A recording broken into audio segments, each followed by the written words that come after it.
Welcome back to another episode of the Hustle Nation podcast. Today, as always, we have a real treat. Miss Julie Hruska is in the house. Julie is a high performance executive coach and workshop facilitator. She helps businesses and individuals unlock their executive edge and elevate their company's performance with expertise in high performance coaching and workshops and offsite experiences. Julie, welcome to the show. Chris, thank you so much for having me. I'm thrilled to be here and I can't wait to dive in today. My pleasure. I'm excited to have you. You and I have been connected on LinkedIn for a long, long time. You have a massive following, and all of your positivity and your energy ends up in my news feed. And so when we look to bring guests on the show, we're always looking for that positive, upbeat message. And similarly, I mean, we want coaches and consultants who do similar stuff to what we do because we know our audience is always looking for that edge when it comes to achievement, performance, efficiency. And so I just love consuming your content, and I would imagine everyone else does too. But before we get into the nuts and bolts of the show, my first question I love to ask is tell me about your journey and how you got to where you are now. And my journey is such a unique one, Chris. I grew up in Iowa in a very conservative Christian family where it was kind of expected that I would grow up, get married, have kids, quit working, raise my kids. That was like my life trajectory, right? And so I didn't quite take that path, but I did at first.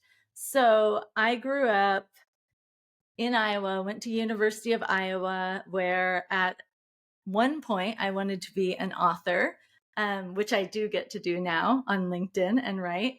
But I went there. I wanted to be an author. I considered law school because I thought it would be amazing to have an impact in that way and put criminals away and protect the vulnerable in the world. But it was very much frowned upon because I was meant to be a mom. And so I needed a mom job. So I studied education, met my former husband at 18, got engaged at 19, married at 20. Then I had my kids. I quit my job like I was kind of trained to do and started raising my kids. And that path is wonderful for so many people. I don't want to diminish that, but it wasn't what I was created to do. And so, in an interesting twist of fate, my oldest son, Ethan, was born and had some learning issues, one of which was dyslexia. And he needed to go to a special school that was quite expensive to learn how to read. So I went back to school to get my master's because the best way to pay for that school for my family at the time was for me to go work there and get a big discount. And so in that, I'd been out of the workforce for a decade. So I said, I need to go back, get my master's. And during my master's program, I went out to a brain-based gender differences training. That's a mouthful. In Colorado Springs, Colorado, to learn about how the male brain and the female brain are different and to optimize their learning. And so it happened out there for the first time in over a decade. I was no longer my former husband's wife or Ethan, Sydney, and Aaron's mom. I was Julie again, and I had an identity, and people cared about what I had to say. And it was like getting hit by an asteroid. Like the wool was pulled off my eyes, and I just woke up and realized I'd been sleepwalking through my life, going through the motions of a life that my parents wanted for me, but not the life I was created to live. And so that started my journey of recreating my life, which led me a lot of places through power yoga, where I thought I was going to change the world and help people change their lives with yoga. And then I realized that was just a tool for transformation. And I really wanted to get to the deeper issues. And that's how I ended up in a roundabout way getting into coaching so I could help people create lives they love, empower them to be their best, and thrive in all areas of their life. I'm curious, there's a lot that goes from that life transformation to coaching. So, what led you to want to get into coaching? I think my whole life I was in the role of an educator, a teacher, a guide, from my job in elementary education to parenting to yoga instruction. I always knew that my purpose was to help people. But when I went through my struggles of waking up and realizing I wasn't on the right path and I needed to recreate my life, there were a lot of things that I discovered kind of the hard way because I didn't have a guide. I didn't have someone to help me through.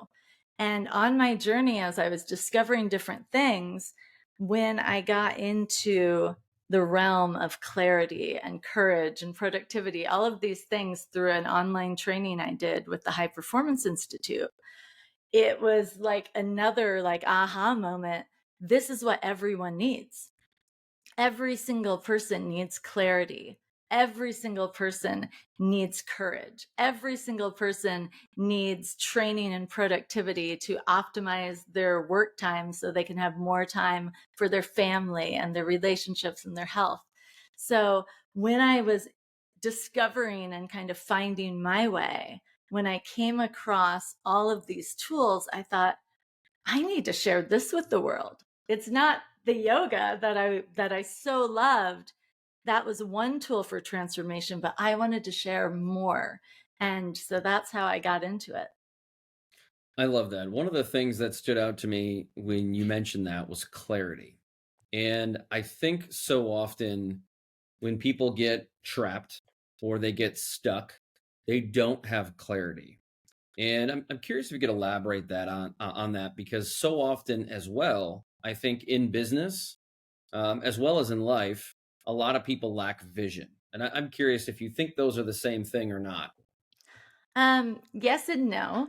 Two things. I think clarity overarching leads to vision. You have to have a clarity of vision, but clarity also plays into clarity of self, clarity of service, clarity of skill set. So there are a lot of forms of clarity, but the one that's paramount is definitely clarity of vision of the life that you desire.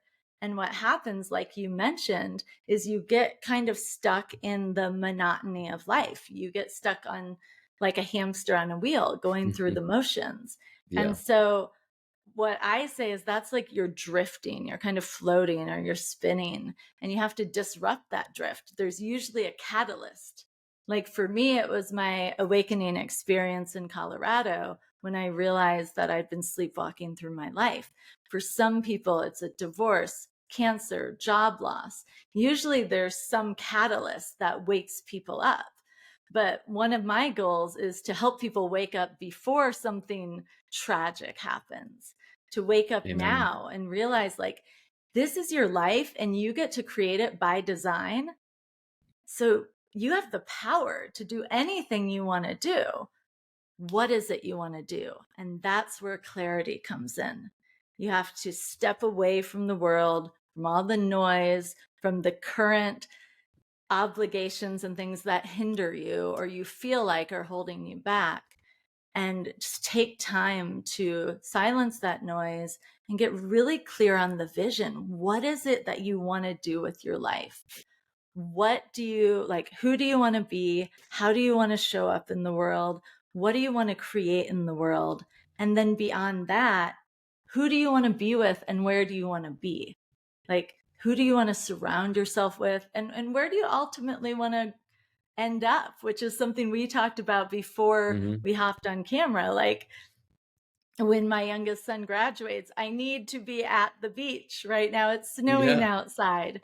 So it's having that vision as your North Star that you keep working toward every single day. And you wake up, you're excited, you're energized, you're ready to go. Julie, you're speaking my language here. I love everything you just said. How many people out there do you think don't even know that they don't have clarity or clarity of vision? I think I would say, I mean, I haven't done this particular research, but I've read a lot of research studies about success and how many people achieve their goals, and it's about 8%. And so if you think about that overall, 8%, that's 92% of people that aren't achieving their goals. And why is that? A lot of times people aren't clear on what they really want. You go to college, you get a job, and the old American dream was you go to college, maybe you have a family, you work, you retire, and then you enjoy the golden years. But that's not really reality anymore. The No. reality is that a lot of people go to college, they don't end up in that field at all. They kind of find their way, they take a job to pay the bills, and they work their job, and then yeah, they retire, and that's it. But there's so much more available to us, and anything is possible, but you have to have that vision. Yeah, I come from a marketing background, and so often when I'm working with clients, I'll ask them, what is it that you want to achieve this year? And the look on their face is like this, if you can't see me, for those listening, I'm like looking up at the ceiling or at the wall, and they're guessing because they don't know, which is always a shock to me. But where I'm going with this is so Right. often, whether you're talking to a leader or a salesperson, a business owner, or we're just talking about the business itself, I think when one has a strategy, they have better clarity and, of course, better vision. But do you think it's a reasonable path for an individual out there who says, I'm just not where I want to be at the age 40 or 50 or whatever it might be? Is it important, do you think, to have a personal plan, a personal strategy? I mean, I don't think you have to look out 5 or 10 years, but should one have a personal strategy? Absolutely. I mean, the great news about change is that on an individual level, every day is an opportunity to create change. So if you're listening Yes. to this and you're 47, 55, 36, whatever your age, if you take time to look at your life and do what I call a life inventory and see what's working and what's Yeah. not working, you have the power to change it. And sometimes we get stuck in the, oh, I don't have enough money, right? All these limiting beliefs show up. Oh, I don't have the right training. Oh, I don't know what I want. But the great news is that there are guides to lead you, to help you, to support you in that journey. And before we talked about individuals, you mentioned companies and how important that is to have a vision. The most successful companies all have a very clear vision. And it's not just on the leadership front, it's everyone. The high performing cultures that I work with, everyone is on board with that vision. It's created, there's buy in, and everybody knows that when they wake up and they go to work, whether it's working from home or in the office, that they're working toward a mutually beneficial, exciting, purposeful goal. And so, whether it's personal or professional, you have to have that vision to make it happen. I love that. So, if one has a strategy or a business has a plan, what do you find is the number one reason that things don't happen? So, for example, why is it so often that there's a lack of execution, or as I call it, implementation? People fail in the follow through all the time, and there are a lot of reasons. I find a lot of it has to comes back to limiting beliefs or lack of buy-in. So if it's a company's vision and people are not showing up engaged and energized to work towards that company's vision, it's usually because they don't believe in it, or they don't have that connection with the company, the buy-in. And the buy-in happens when people are involved and collaborative in creating the vision, because people support what they create. On a personal front, when it comes to why don't they achieve their goals, it's almost always a limiting belief. A belief, I'm not enough, I don't have what it takes, I don't have the time, I don't have the energy, I don't have the confidence. I mean, I get excuses all the time. And the time one is something that people typically use. I don't have time to change my life because Hmm. I'm a parent, I'm an engineer, I'm a doctor, I do 3 clubs, I have this and that, and it's an excuse. The reality is, if you are clear on the life you want, then you prioritize effectively. You're more productive, you're efficient and effective, and you're committed to excellence. So you make it happen. But if you don't have that buy-in, if you're not really committed, it's just a dream, it's just a hope, and then it's not going to happen. And we all know hoping and praying is not a strategy, right? Exactly. Exactly. You have to have deadlines. And that's what people don't understand. You know, it's like pull out your calendar and I'll show you where your priorities are. I love that comment. Love, love, love. I think a lot of it, you mentioned mindset and you talked about limiting beliefs. I'm a huge proponent of mindset. However, changing your mindset doesn't necessarily mean you start achieving your goals. I think it's just one ingredient in the recipe for success. But I'm really curious. You also talked about excuses. So, how do you say, let's put those excuses to the side and let's change those limiting beliefs, because that may be in my eyes maybe the first hurdle to jump over. How do we get someone to start believing that these things are possible? You're absolutely right. The mindset is just one part of it. But if you master your mindset and you don't take consistent strategic action, you'll never achieve your goals. So you're Yeah. absolutely right on that. With mindset, it is the foundation. If you don't believe, you can achieve. So you have to, first of all, identify the limiting beliefs. What is it that holds you back? And a lot of people don't know. So I like to do an exercise with people where you identify what I call a command statement, which is do something hard. And right before you want to quit, you will hear something inside and I will bleep myself. Some people are like, F this, I don't need it, right? Some people are like, I can't do it. So, whatever that statement is that comes to you right when you want to quit, that's the first place to start with your limiting belief. That's one limiting belief that probably consistently in life you use and it holds you back. So, for example, like the F this, I don't need this. It happens at work. Your boss comes in, tells you to do something you don't agree. In your head, you're like, F this, I don't need it.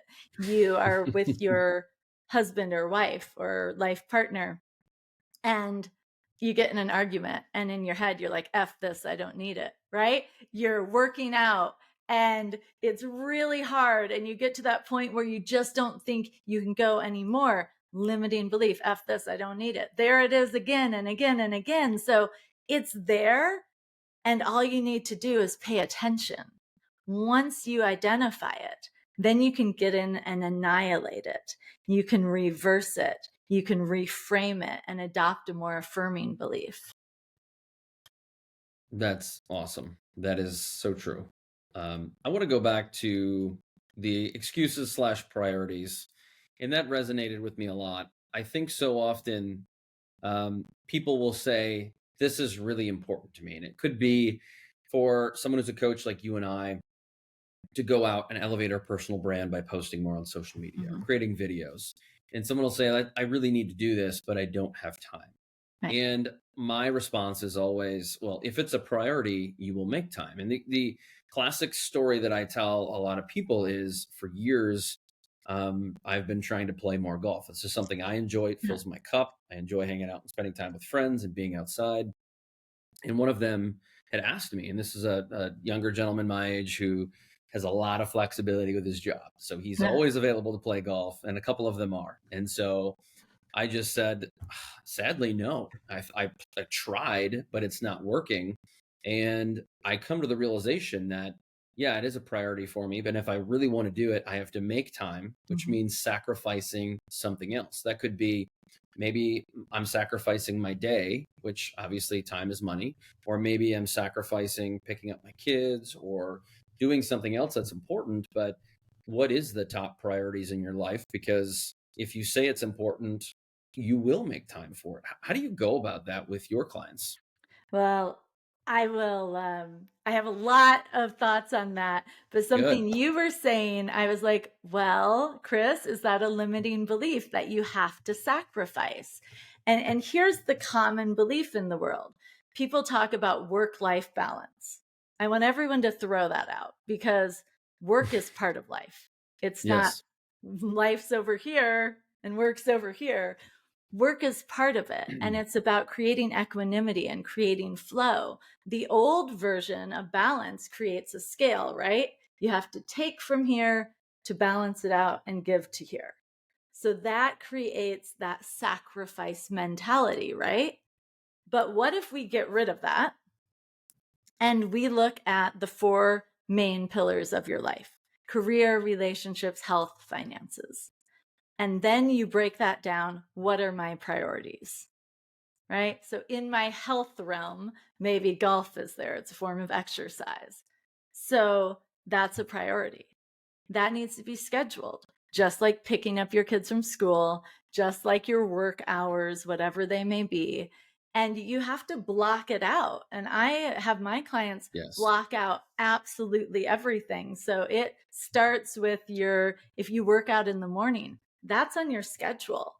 And then you have your work blocks. Then you maybe have a lunch block. Then if you're going to pick up your kids in the middle of your workday, that's scheduled, right? And when you look at it all, you can move it around and you can fit it all in. Because what I find and what research shows is that block scheduling can increase your effectiveness and efficiency by 30%. So Oh if yeah. you increase your work time and your productivity there by 30%, guess what? 30% more time to go golfing, to take your Yeah. partner on a date, to spend with your kids, to go work out, whatever it is that you want to do. So I believe you don't have to sacrifice, but what you do have to do is create a very structured high performance schedule. I love that. When I talk about sacrificing, I'm typically referring to things like Netflix, sitting on your butt, doing things that are adding nothing. And I Yeah. will say this though too, as much as I'm a busybody, I love to be doing stuff even on the weekends. Everybody does still need some time to be lazy, some time to sit on the couch and unwind.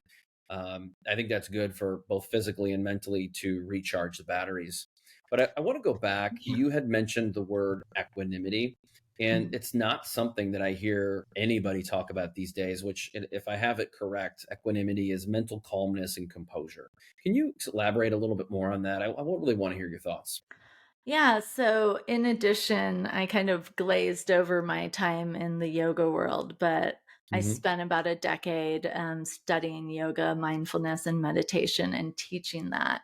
And what I've done in my career is I've brought that together with high performance. So it's the yin and the yang energy, which creates that peace, that full circle, the holistic approach. So, what I see as equanimity, I've kind of expanded and created my own definition beyond peace and flow, is a life that very much is whole. And so, to have equanimity, you have this flow between your areas of your life. They're kind of seamless. You have your family life, you have your leisure and free time, you have your work, you have it all, and you create a plan that very much is harmonious. And that's where the positive form of the word balance comes in. It's very harmonious. It all flows together. And you're right on downtime. You absolutely need downtime. Some people, though, um, will go and meditate, take a walk in nature, use their downtime well. Other people might sit on the couch and watch Netflix for 72 hours, other than when they're sleeping. And that maybe is not the best use of your downtime. So Yeah. there's an opportunity in the high performance lifestyle to use your downtime strategically for rest, renewal, and rejuvenation instead of mindless scrolling, searching, watching. And you're right, absolutely. Watch a movie, watch a few episodes of your show. I'm not saying that. I'm saying we should really look at our life holistically and say, even when we're not scheduled, right? Like weekends, I'm not going to make you schedule 24 hours on your weekend, Mm. but how are you using that time in a way that is really moving you toward the life that you desire? That is a really good thing for you to check on if you're listening to this episode is the flow state. I'm fascinated by it. When I wrote my first book, I talked about the flow state more from the realm of sports, and high Mhm. performers in any professional sport get into a flow state when they're playing their best. And it's almost like they're so calm and so even Yes. that they're in this state of flow, right? They're unconscious to a certain degree. And sometimes I mean, when you talk about that, I can't help but assimilate the 2 together. Do you Mhm. think there's connection there? Absolutely. I think there are a lot of connections between successful people in sports and successful people in the rest of their lives, especially in the professional sense, because getting in a flow state is so important. You meet those people that nothing phases them, right? They're in their zone. When I'm working, I'm in my zone. When I'm with my kids, I'm in my zone, right? Like that's a practice of mindfulness, actually. And sometimes we think mindfulness is like meditating and sitting around walking through flowers, but it's not. Mindfulness is being fully present. So if you're fully present in the experience, whether it's sports or your project at work or with your partner, you're right here, you're locked in. And when you do that, it makes you more effective in everything you do. It helps you enjoy life and you have more time again to flow, right? If you're locked in, you're going to be much more productive in whatever you're doing, whether it's resting and renewing and you're just all in there, or whether you're about to score a touchdown, Mhm. right? Because it's football. Football is my favorite sport. Um, any of those things, it's that flow state is so important. I love that. So, now that you mention that productivity and efficiency just being present really, I've found for me to become higher performing, and I wouldn't exactly call myself high performing all the time, Yeah. but some of the ways I get there are by turning off my phone, or leaving my phone intentionally in the kitchen, or a lot of times I find when I have multiple tabs open in Gmail or whatever it is, I get distracted by every little ping and notification, Mhm. and so I may just have one tab open. I may be try to lock into this one project, this one window at a time, and sometimes for me, it's having some background music on, and how do you help those individuals become more present, but also become more efficient? Because I think efficiency is such a big thing. To become a higher performer, you have to be efficient with your time and you have to be present. Absolutely, absolutely. I'll meet people and they're like, "I work 12-hour days." I'm like, "Great, Hmm. let me look at your schedule." And they don't have anything planned. Yeah, They know what they have to do. They might have a to-do list, but they waste so much time. And the ton. research on high performance shows, again, back to the block scheduling, you lock in. That means your phone's on do not disturb, your ringer is off, you've closed your tabs, there are no notifications, and you focus solely on one task, on one project for 50 minutes. And then at 50 minutes, you get up, you stretch, you get a drink of water, you close your eyes, which is something very few people talk about. But eye strain is the number one way that you lose energy. Hmm. And if you think about I did not all of know our that. screen time, right? And how you get those like toward the end of the day, some of us get dry eyes or, irritated eyes. That's why we're losing so much energy, that visual stimulation. So after a 50-minute work block, you get up, you stretch because you want to get your blood flowing. You take some deep breaths to like bring your energy back to a nice, stable place. You close your eyes, get a drink of water, take a walk, but then boom, 10 minutes max for that break. You sit back down, or if you stand at your desk, you get back to work. It's another block of time. So, what the High Performance Institute has learned is that when you have that block scheduling, you typically are going to work 4, 5, max 6-hour workdays, not 8 hours, not 12 hours. And you can get that much more done because you're so focused versus the typical person working on a project, Oh, my phone, somebody texted me. Oh, who texted me? Oh, let me text them back. Okay. Oh my gosh, I have 20 emails. I need to do that. Like, no, we are No, the you most forgot what you were doing. Yes, we are the most distracted society Hmm. ever. And it's why people are not as efficient and effective as they can be, and why people say they don't have time. Because, yeah, if you're going to do that all day, it's going to be crazy. And you're going to get to the end of the day. You're not going to feel good.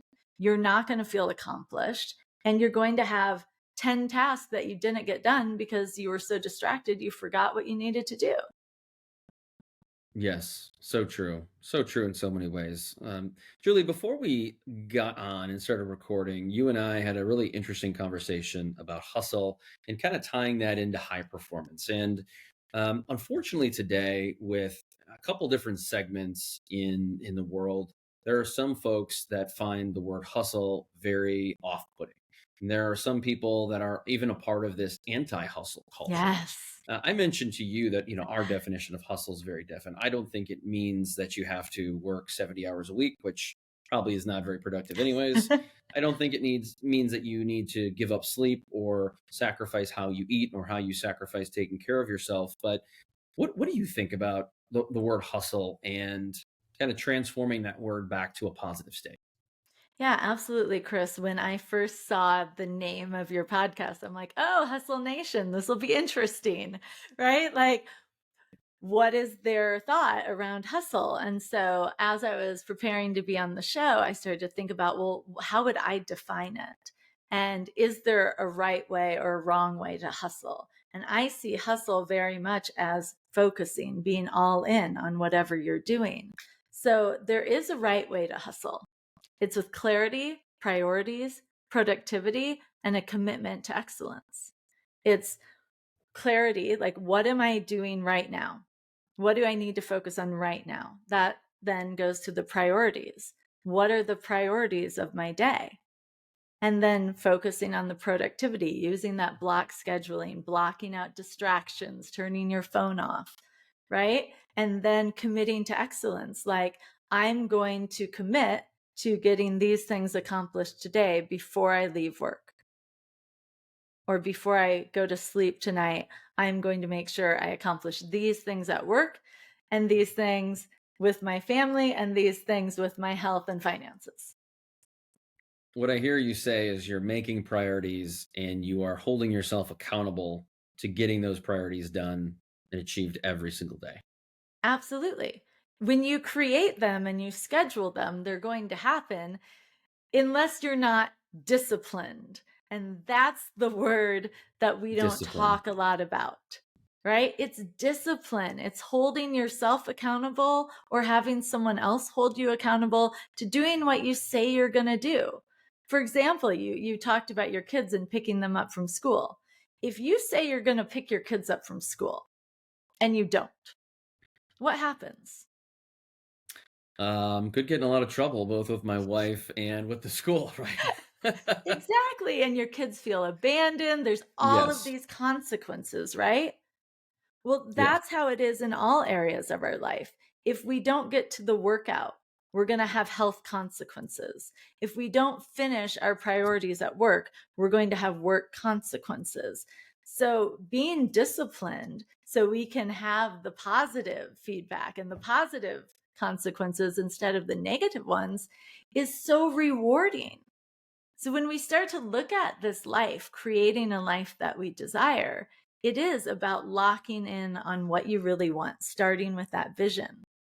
And then from that vision, pulling back and looking at, okay, how do I make that vision a reality? I'm here right now. I want to get there. I need a strategic plan to bridge the gap from where I am now to where I want to be. Once you have that vision and that plan, then every day your priorities need to be leading you toward that plan. So if you want a promotion at work, your work priorities, in addition to doing your job with the utmost excellence, is to invest in your skill set or mentoring or something additionally to make sure you're working toward your promotion. Yeah. If Yeah. you have like health goals, right? Then there needs to be something on your schedule 3, 4, 5 times a week that is helping you work toward those goals. If you want to prioritize 2 hours a night after dinner to be with your family, then you have to be disciplined enough that when you get an email or when you get a text or phone call and you're in that 2-hour block with your family, that you don't answer it, that you are all in, fully present, because you know what? It's going to wait. I think being fully present can pay a lot of dividends if you really hold true to that, and it's so valuable in so many ways. But Julie, we've got to wrap the show up. So before I let you go, I do want to ask you, out of all the amazing things you've said, I mean, there's so many golden nuggets in this episode. What would be some final thoughts you'd want to leave with listeners that maybe you haven't touched on already? I think that overall, I want people to walk away from this episode knowing that anything is possible if you're willing to do the work. If you're willing to create the vision and work to make it your reality, it's possible. But it takes clarity, it takes prioritization, productivity, discipline, and commitment to excellence. If you're willing to do that work, to create this schedule that will move you from where you are to where you want to be, then you're going to achieve your vision. And chances are you're going to achieve it a lot faster than you ever realized you could. Couldn't agree more. That was fantastic.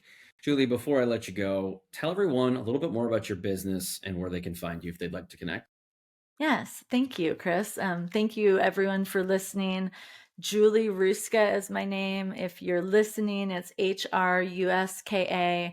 I'm on LinkedIn. You can find me there. I also have a website called powerfulleaders.com.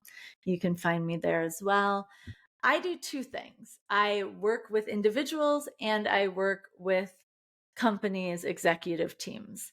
So I do a lot of one-on-one coaching to help people create all of the things that we talked about today. But ultimately, whether it's in their career or the other areas of their lives, I help people get from where they are to where they want to be. And I'm so passionate about it. I love it. I do the exact same thing with companies. I help companies get clear on their vision, their mission, the steps and strategies it's going to take to achieve that vision. And we work to create a high-performing culture where employees are engaged, their work is optimized, and everybody is thriving. So those are the two areas that I focus on. I do that with one-on-one coaching, off-site trainings, and corporate group workshops. You heard it, folks. If you're out there and you're listening and you're thinking about it, check out Julie. If nothing else, follow her on LinkedIn. I think she's a breath of fresh air. So much great content that's upbeat and inspiring and just down straight valuable. But also as someone who contributes to Forbes, I think there's so much merit to what you talk about, and there are a lot of people that are listening. A lot of people are following. Check her out. For everybody listening, thank you so much for your ears today. We appreciate you. Until next time, peace.